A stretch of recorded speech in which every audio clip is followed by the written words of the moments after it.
তোমরা সবাই কেমন আছো? আশা করি সবাই ভালো আছো। এই করোনা আবহাওয়ার ভিতর দিয়ে আমাদের চলতে পথে ঘাটে সব জায়গায় বিভিন্ন রকম সমস্যার মুখোমুখি হতে হয়। তো একটা জিনিস মনে রাখতে হবে, শিক্ষাঙ্গনে হোক বা বাইরের যেখানে হোক না কেন, সরকার ঘোষিত যে স্বাস্থ্যবিধি আছে অর্থাৎ করোনাকালীন যে নিয়মাবলী সরকার ঘোষণা করছে সেগুলো সবাই মেনে চলবে। যেমন বাইরে, ঘর থেকে বাইরে গেলে মাস্ক ব্যবহার করবে, সাথে স্যানিটাইজ ব্যবহার করবে। স্কুলে বা বাজারে যেখানে যাওয়ার জন্য সবসময় চেষ্টা করবে স্যানিটাইজ ব্যবহার করতে, হাতে বিশেষ করে, এবং মাস্ক থেকে কখনো সরাবে না। ইতিমধ্যে আমাদের সরকারের অক্লান্ত পরিশ্রমে আমাদের বাংলাদেশে প্রায় 5.5 কোটি লোককে টিকা দেওয়া হয়ে গেছে, অর্থাৎ ভ্যাকসিন দেওয়া হয়েছে, ভ্যাকসিন আমাদের আনা হয়েছে। আর বাকি যারা আছে, আমাদের মাননীয় প্রধানমন্ত্রী বলেছেন যে 2022 সালের ভিতর সকল লোককেই প্রায় টিকার আওতায় আনা হবে। ইতিমধ্যে টিকা কার্যক্রম হয়েছে, অর্থাৎ আমাদের বিভিন্ন ইউনিয়নের ওয়ার্ডে টিকা করা হয়েছে।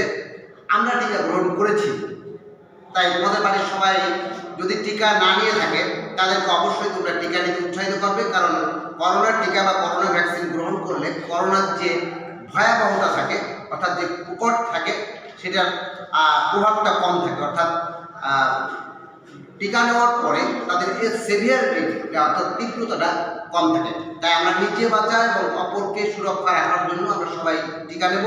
তোমরা বাড়িতে গিয়ে 18 বছরের উপরে যারা আছে তাদেরকে টিকা নিতে উৎসাহিত করবে, কেমন? যাই হোক, আমরা এখন আমাদের পড়ায় চলে যাবো। আজকে আমি তোমাদের ব্যবসা উদ্যোগ পড়াবো। ব্যবসা উদ্যোগের আমরা যাবো পঞ্চম অধ্যায়, নবম অধ্যায়। ব্যবসা অধ্যায় নবম অধ্যায়ে আমাদের যে বিষয়টা আজকে পড়াবো সেটা হচ্ছে বিপণন। বিপণন তোমরা কি বলতে পারবে বিপণন কি? আমার মনে হয় বিপণন শব্দটা আমাদের কাছে একটু অপরিচিত। আমরা দেখি এর ইংরেজিটা কি বলে। বিপণনের ইংরেজি মার্কেটিং। মার্কেটিং আমার মনে হয় এবার তোমাদের কাছে এই শব্দটা একটু পরিচিত হয়েছে, অর্থাৎ মার্কেট। মার্কেট কথার অর্থ বাজার, অর্থাৎ মার্কেটিং কথার অর্থ বাজারজাতকরণ। তাই বিপণনকে যদি আমরা একটু সহজ ভাষায় বুঝতে চাই, বাজারজাতকরণ। আমরা টেক্সটে যাওয়ার আগে, বইতে যাওয়ার আগে আমরা নিজের একটা ধারণা নিই বিপণন কি হতে পারে, অর্থাৎ মার্কেটিং। What is marketing? আমরা একটু চেষ্টা করতে পারি। মার্কেটিংটি এমন হতে পারে কোনো পণ্য দ্রব্যকে বাজারজাত, অর্থাৎ মার্কেট যখন আছে বাজারজাতকরণ। তাই আমরা এবার বইয়ের ভিতর দেখবো যে বিপণন সম্পর্কে আমাদের বইতে কে লিখছে। তোমরা তোমাদের বই খুলে দেখতে পারো।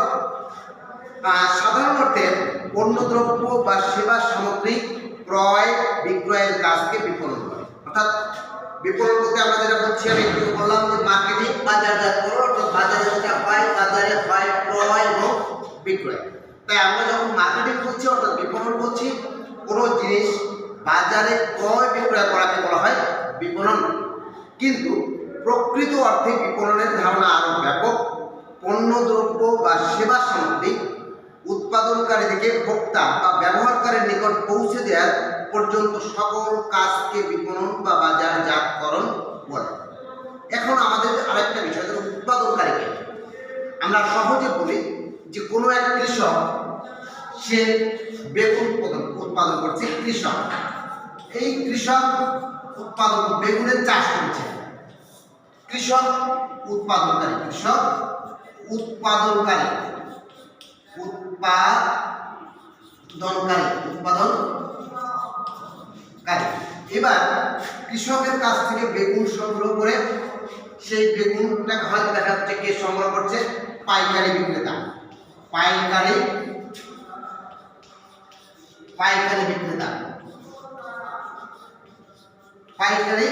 বিক্রেতা। এবার পাইকারি বিক্রেতা থেকে এই মালটা সংগ্রহ করছে খুচরা বিক্রেতা।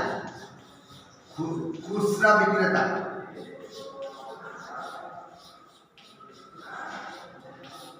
বিক্রেতা থেকে মালটা সংগ্রহ করছে ভোক্তা।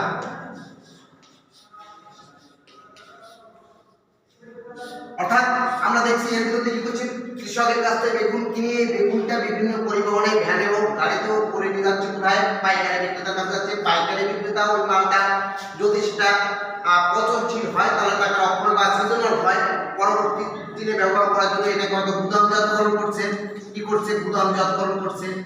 গুদামজাতকরণ এই মালটাকে আরো আকর্ষণীয় করার জন্য তাকে হয়তো প্যাকেটে দিচ্ছে, প্যাকেট দিয়ে রাখতেছে বা আরো অনেক কাজ করতেছে। তারপরে সেই খুচরা বিক্রেতা নিকট বিক্রয় করতেছে, খুচরা বিক্রেতা বাজারে গিয়ে এই মালটা বিক্রি করছে কোনো ক্রেতার নিকটে, অর্থাৎ ক্রেতাই মালটা ভোগ করছে। অর্থাৎ ক্রেতা হলো ভোক্তা, ক্রেতা হলো ভোক্তা।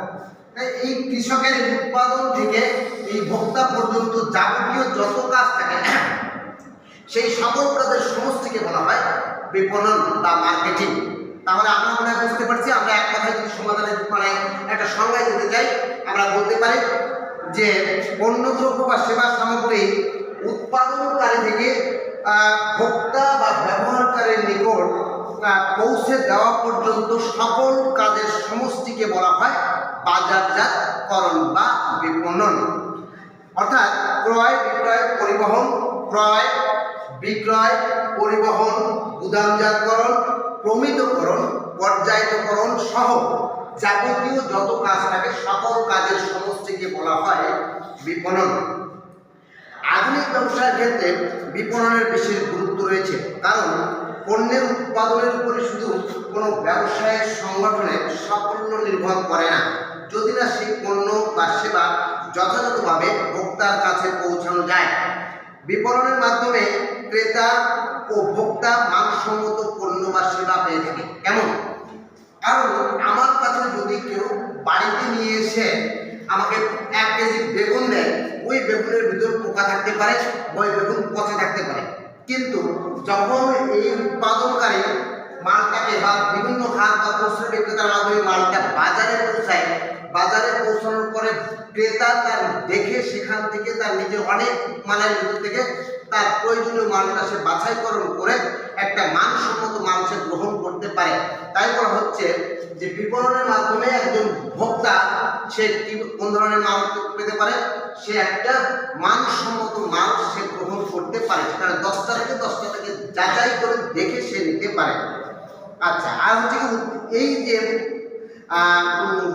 বিপণনের মাধ্যমে উৎপাদন বৃদ্ধিতে সহায়তা করে, কারণ বাজারজাতকরণ যদি সঠিক হয় ক্রেতারা অধিক পরিমাণে মাল সংগ্রহ করে এবং মালের বাজারে চাহিদা সৃষ্টি হয়। চাহিদা যখন সৃষ্টি হয় তখন কৃষক বা উৎপাদক অধিক পরিমাণে ফসল উৎপাদন করে এবং এর ফলে যে একটা বড় সমস্যা আছে আমাদের পৃথিবীব্যাপী, আজকে শুধু বাংলাদেশের সমস্যা নয়, অর্থাৎ আমরা এই যে বেকারত্বটা এখন একটা পৃথিবীব্যাপী সমস্যা।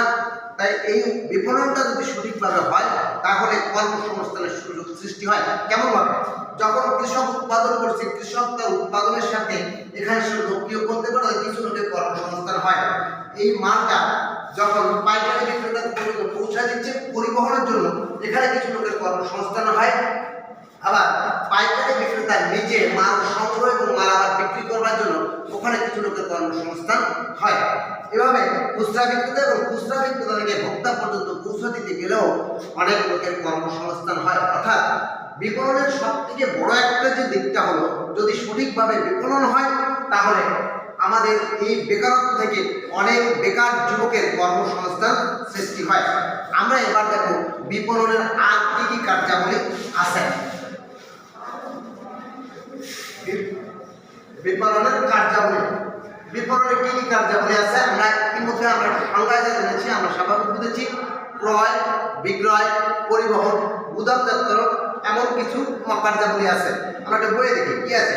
1 ক্রয়, বিপণনের কার্যাবলী ক্রয়। নাম্বার 1, আমরা একটা শব্দই ভালো বলি, কারণ বিপণন করতে গেলে আগে আমাদের কিনে আনতে হবে, অর্থাৎ ক্রয় বিপণনের একটা অন্যতম কাজ। ক্রয় বিপণনের অন্যতম কাজ জন্য পণ্য দ্রব্য বা সেবা সামগ্রী ক্রয় করতে হয়। পণ্য দ্রব্য বা সেবা সামগ্রী ক্রয়ের মাধ্যমে পণ্যের মালিকানা সৃষ্টি হয়। নাম্বার 2 বিক্রয়। বিক্রয় করার জন্য একজন দোকানদার সেখানে বিক্রেতা থাকতে পারে বা আবার সেলসম্যান হিসেবে নতুন কাউকে নিয়োগ দিতে পারে, এখানে কিছু কর্মসংস্থানের সৃষ্টি হয়। আমরা দেখতে পারি বিপণনের আবশ্যকীয় কাজ হচ্ছে পণ্যের ক্রেতা বা বিক্রয়তাকে একত্রিত করা এবং বিক্রয়ের মাধ্যমে পণ্যের মালিকানা হস্তান্তর করা হয়। পণ্য বা সেবার চাহিদা নির্ধারণ, ক্রেতা অনুসন্ধান, মূল্য নির্ধারণে বিক্রয়ের সাথে জড়িত। নাম্বার 10, পরিবহন। পরিবহন যেমনটা আমি আগে বলেছি যে উৎপাদনকারী থেকে যখন ভোক্তার নিকটে যায় তখন একাধিকবার পরিবহনের দরকার হয়। আচ্ছা, এরপরে কথা হচ্ছে নাম্বার 4, গুদামজাতকরণ। গুদামজাতকরণ এই জিনিসটা দেখতে হবে ওয়্যার হাউজিং। গুদামজাতকরণের মাধ্যমে আমরা সবাইকে উদাহরণের প্রতি দিই আলু স্বাভাবিক আমাদের শীতকালীন ফসল, কিন্তু আলু আমাদের দেশে 12 মাস চলে।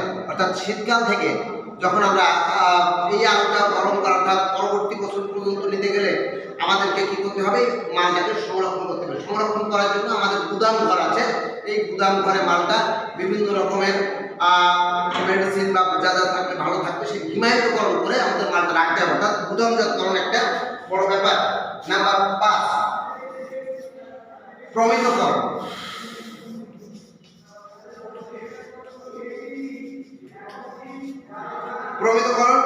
প্রমিতকরণের মাধ্যমে পণ্যের গুণাগুণ, আকার, রং, স্বাদ ইত্যাদির উপর ভিত্তি করে পণ্য মূল্য স্থির করা হয়। ফলে পণ্যের বিপণন প্রক্রিয়া সহজ হয় এবং বিক্রয় কার্যের গতিশীলতা বৃদ্ধি পায়। আমরা যদি আমের কথা বলি, আম কিনতে গেলে টক আম আর মিষ্টি আম যদি আলাদা থাকে ক্রেতা সহজেই কোন আমটা টক এবং কোন আমটা মিষ্টি উনি বাছাই করতে পারেন। কিন্তু যদি একসঙ্গে সব থাকে তখন কিন্তু ক্রেতার কাছে এই জিনিসটা একটু সমস্যা হয়। অর্থাৎ প্রমিতকরণের মাধ্যমে শুধুমাত্র স্বাদ না, রং, তারপরে গুণাগুণ, আকার, বড় ছোট ইত্যাদির পরে এটাকে আলাদা করা হয়। এরপর আছে পর্যায়িতকরণ। নাম্বার 6, পর্যায়িতকরণ।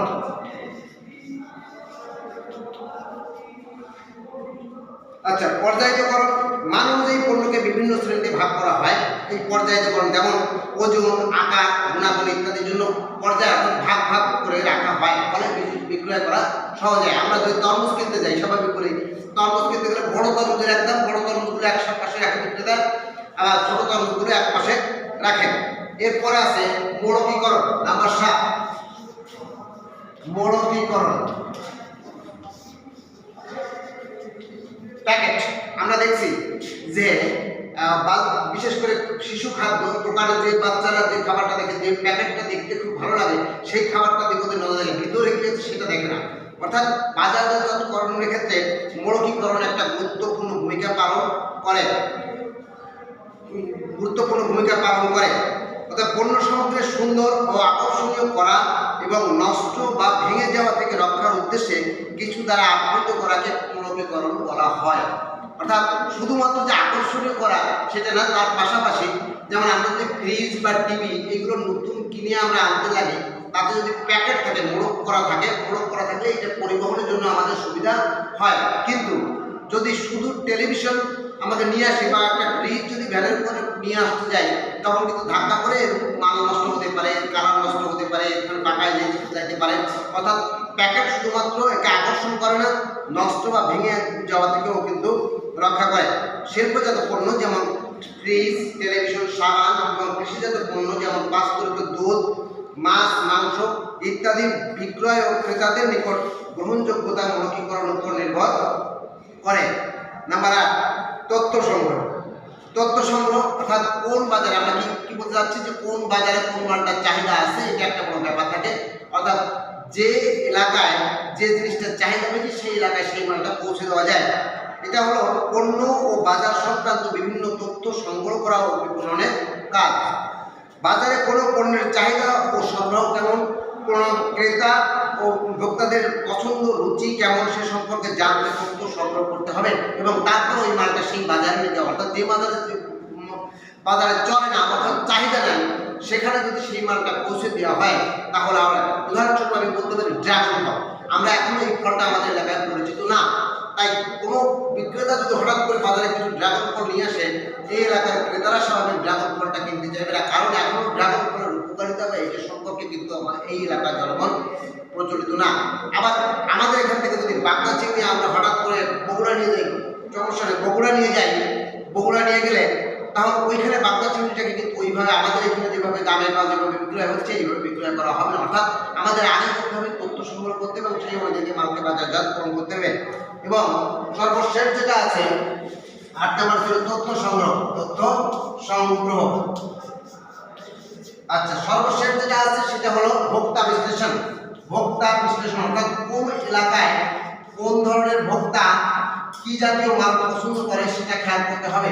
অর্থাৎ গ্রামের দিকে যদি বলা হয় এখানে ওই 80 ইঞ্চি 85 ইঞ্চি টেলিভিশনের চাহিদা এখানে কম থাকে, অর্থাৎ এখানে যে বিক্রেতা থাকবে সে নিশ্চয়ই অতগুলো টেলিভিশন এখানে বহু পরিমাণে এখানে গুদামজাতকরণ বা এখানে দোকানে রাখবে না।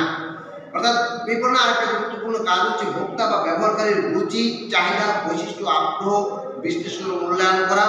কারণ যথাযথভাবে এই কাজটি না করতে পারলে ব্যবসায়িক ঝুঁকি বেড়ে যায় এবং প্রসার ব্যাহত হয়। অর্থাৎ আমরা আজকে যে জিনিসটা দেখলাম বিপণনের যে কাজগুলো থাকে সেই কাজগুলো আমরা একটু বলছি, যেমন ক্রয়, বিক্রয়, পরিবহন, গুদামজাতকরণ, জাহাজের প্রমিতকরণ, পর্যায়িতকরণ, বড়কীকরণ, তথ্য সংগ্রহ, ভোক্তা বিশ্লেষণ, এইগুলো সমষ্টি করে এগুলো হচ্ছে আমাদের বিপণনের সাথে জড়িত। আমি আশা করছি তোমরা সবাই মোটামুটি বুঝছো। তাহলে আজকে আমরা যে জিনিসটা পড়লাম সেটা হলো বিপণন কি, বিপণন কাজ, বিপণনে কি কি কার্যাবলী আছে। তোমাদের বাড়ির কাজ যেটা থাকবে, বাড়ির কাজটা আজকে হচ্ছে বাড়ির কাজ থাকবে হচ্ছে বাড়ির কাজ। তোমরা কালকে দেখেছে বিপণন কি, বিপণন কি এবং বিপণনের কার্যাবলী, বিপণনের কার্যাবলী তো এবং তোমার এলাকায় উৎপাদিত কোনো পণ্যকে বাজারজাতকরণের সাথে যে সকল কার্য করতে হয় তার উপর একটা অ্যাসাইনমেন্ট, এটা তোমাদের নিজের ভাষা। সবাই ভালো থাকো, সবাই সকল আর নিয়মাবলী মেনে চলো, স্বাস্থ্য করোনা যে নিয়মাবলী থাকে সেটা মেনে চলো। ঈশ্বর তোমাদের সকলের মঙ্গল করুক, এই কারণে আজকের ক্লাসটা শেষ করছি। ধন্যবাদ সকলকে।